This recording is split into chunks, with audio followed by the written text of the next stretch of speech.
सुनते गए ठाकुर जी, लेकिन जो ही सुदामा का नाम सुना ने तो मेरे गोविंद के पैर थिरकने लगे जी। उठ करके उस राज सिंहासन से यूं दौड़े महाराज कि माथे का मुकुट भी गिर गया है और दुपट्टा भी बीच में छूट गया महाराज। आप चरणों में पगरखी भी नहीं पहनी महाराज। और कहते हैं उन सीढ़ियों से उछलते कूदते मेरे गोविंद जो है ना, वो अपने मित्र सुदामा को देखने के लिए आए हैं जी। कि बोलो द्वार पाले सुदामा नाम पाने सुनी, छाड़े राज काज ऐसे गति की जाने को। सारे राज का छोड़ करके सुदामा का नाम सुनते ही मेरे द्वारिकाधीश ऐसे दौड़े महाराज कि नीचे आए और सामने जब सुदामा को देखा तो दूर से हाथ जोड़ने लगे हैं कि द्वारिका के नाथ हाथ जोड़ी गए पांव। दूर से कोई प्रेम से दिखता तो हमारे हाथ खड़े हो जाते हैं प्रेमी आदमी के सामने। दूर से ही दोनों हाथ खड़े करके महाराज हाथ जोड़ने लगे हैं और दौड़ गए पांव। कहते हैं उसको उनको पता चल गया कि मेरा मस्तक जो है इसके चरणों में पहुंच जाएगा। इतनी दूर से दौड़ करके उसके चरणों में दंडवत लेट गए महाराज। कि द्वारिका के नाथ हाथ जोड़ी दौड़ गए पाए और भेंट लपटाए से दुख साने को। और लिपट गए महाराज खड़े होकर के ऐसे दुखी गरीब व्यक्ति के छाती से लिपट गए महाराज। कहते हैं कि मैं दो जल भरी पूछते कुशल हरी, विप्र बोलो विपुदा में मोई पहचाने की। कहते हैं गोदी में उठाया सुदामा जी को और अपनी गोद में उठा के महल में लाने लगे। और उसी समय रास्ते में पूछे महाराज सुदामा से, कहते हैं हे सुदामा तू प्रसन्न तो है? जो ही सुदामा का नाम सुना गोविंद के मुख से और सुदामा जी के नैनों में से अश्रु की धारा बहने लगी। सुदामा जी सोच रहे थे कि मैं वहां जाऊंगा और वो द्वारका का नाम मुझे पहचानेगा कि नहीं पहचानेगा। मैं चला भी गया और मुझे नहीं पहचान पाया तो क्या होगा। लेकिन जब बिना बताए ठाकुर जी की आंखों में जल भरा हुआ है और वो पूछ रहे हैं सुदामा को प्रसन्न तो है, तो अब तो मेरे सुदामा जी के चरणों से भी जल गिरने, नेत्रों से भी जल गिरने लगा बाबा। कहते नेत्रों से जल गिरने लगा और कहने लगे हे कन्हैया हे द्वारकाधीश, इतने दिनों बाद इस आपत्ति में तू मुझे पहचान गया है। तूने मेरा नाम लेकर के समाचार पूछे तो कहते सुदामा ब्राह्मण के नेत्रों से नीर झलकने लगा।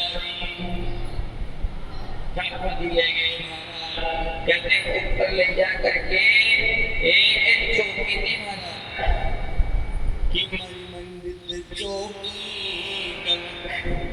ताऊ पर बैठाई, पानी भरो परात में पग धोवन बोला।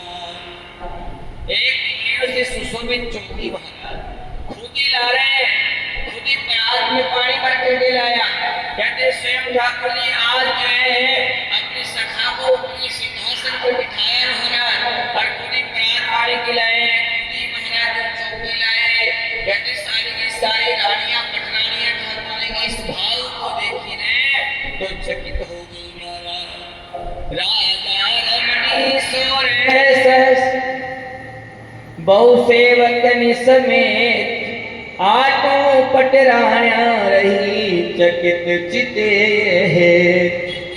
आठों पटराणिया 16,000 सोराणिया सारा दास सेवक इस हेत को देख करके चकित हो गए। अरे आज तक तो ऐसा कोई आया नहीं जो खुद भाग रहे हैं। कहते हैं जिनकी एक लट्टी यहाँ से निकल करके यहाँ गाल पर आ जाती, जिसको भी ऊपर करने के लिए रुक्मणी जी दौड़ती थी महाराज। जिनका दुपट्टा थोड़ा खिसक जाता महाराज, उस दुपट्टे को ठीक करने के लिए सत्यभामा दौड़ती महाराज। कहते ऐसे सेवक दास दासियां जिसकी चरण वंदना करते, आज वो द्वारिका का नाथ जो है स्वयं चौकी लाया, स्वयं पानी की परात लाए और स्वयं जो है उनके चरणों को धोने बैठ गए हैं जी। कहते हैं सुदामा, अरे मैं तो अजन्मा था, भगवान का नाम है एक अजन्मा। अरे मैं तो अजन्मा था, लेकिन हे विप्र सुदामा, अरे तुम ब्राह्मणों के कारण ही मेरा नाम जन्मना हो गया रे। तुम्हारे चरणों को धोने से और तुम्हारे चरणों का चरणामृत पीने से सारे सकल जो संताप है वो दूर हो जाते हैं। सुदामा जी के चरणों को देखे महाराज तो धूल लगी हुई है। ठाकुर जी ने अपने दुपट्टे से उसके चरणों की धूल फटकारी महाराज। कहते हैं जो दुपट्टा ठाकुर जी का, अगर वो कहीं रास्ते से रथ में बैठकर निकलते थे और दुपट्टे की हवा भी किसके लग जाती थी तो लोग कहते थे महाराज आज मेरे ठाकुर जी के दुपट्टे की हवा लगी थी। जिसके स्पर्श हो जाए तो अपने आप को धनी भूत समझता था। आज उस तेरे रेशमी पीतांबरी दुपट्टे से मेरे गोविंद जो है सुदामा के चरणों की धूल पूछ रहे हैं।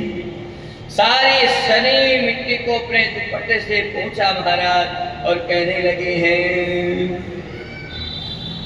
तच्छ्रुत्वा तेति संत्रस्ता विमुर्चे सहसोदरा सामस्ते दत्से तस्मिन् मुसलं कलवं भयः।